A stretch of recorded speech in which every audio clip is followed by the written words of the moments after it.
everyone. When I was preparing for my D10 speech, I was thinking what should I write, because this is what should I talk about, because after all this is my last speech in my independent communicator journey, D10. I was thinking, so initially I was planning for the title of my speech to be Since 1994, because I wanted to dedicate this speech to my younger sister. He's born too young. This was my younger sister when she was 3 years old.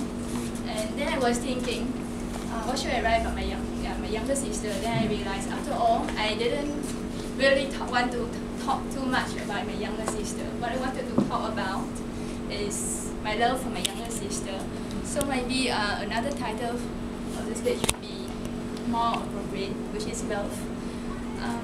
Even if you do not have a younger sister in your life, in your family, you may still have a lot of people to love.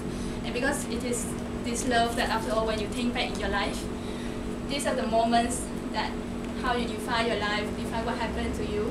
These are the bellwether that take the lead in your life.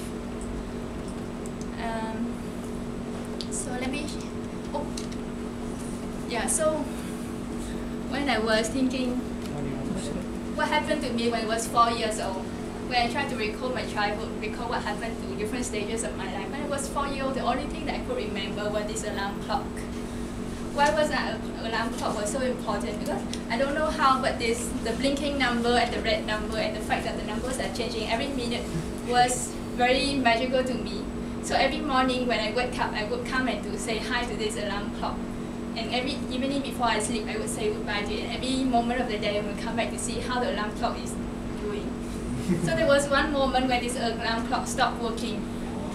And I was very sad, I didn't know why. And then after that, at the end of the day, my dad took that away and maybe bring that to the store. But the only thing I remember was that the alarm clock disappeared and I couldn't say goodnight to it. And I felt very sad.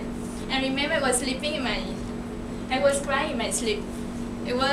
So that's the only thing I remember when I was 4 years old was the feeling that I felt when the alarm clock disappeared and how I love it. That was the feeling, the only thing that I could recall. And then after that, when I was around 8 years old, my younger sister was born. And a lot of things have happened ever since when I was 8 years old.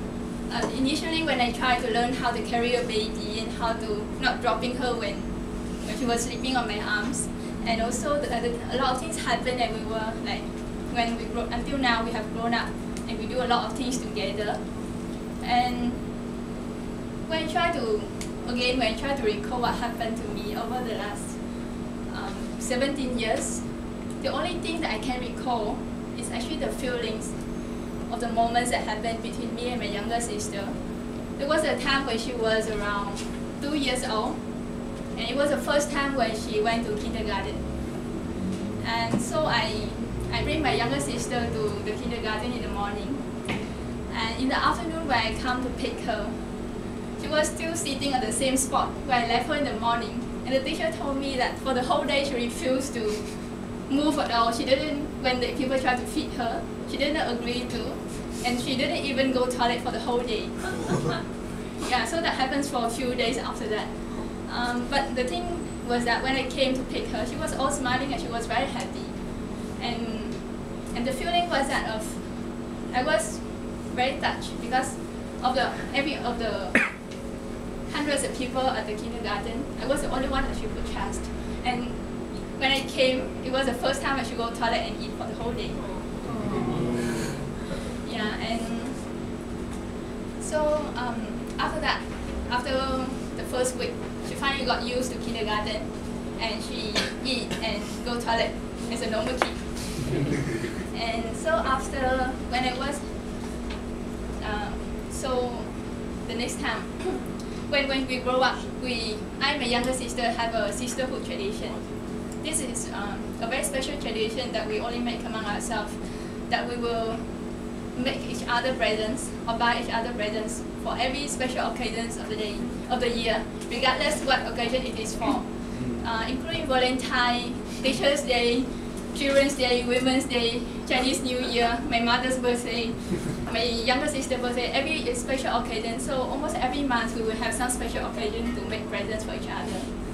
So when she was 3 years old, at that time my family was pretty poor.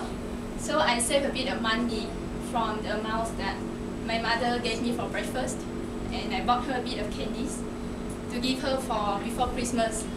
So at that time, my younger sister was she really believed in Santa Claus. So to make my presents to come in a secret way, like how Santa Claus did with his presents, I hide the candies under her pillow early in the morning before I went to school, and she was still sleeping.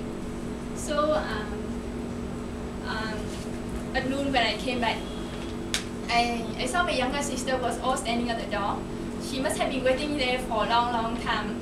And what surprised me was she wasn't happy. She was crying, and it seems like she had been crying for a long time. Her eyes were all swollen, and there was a lot of tears on her face, and she couldn't even say a word.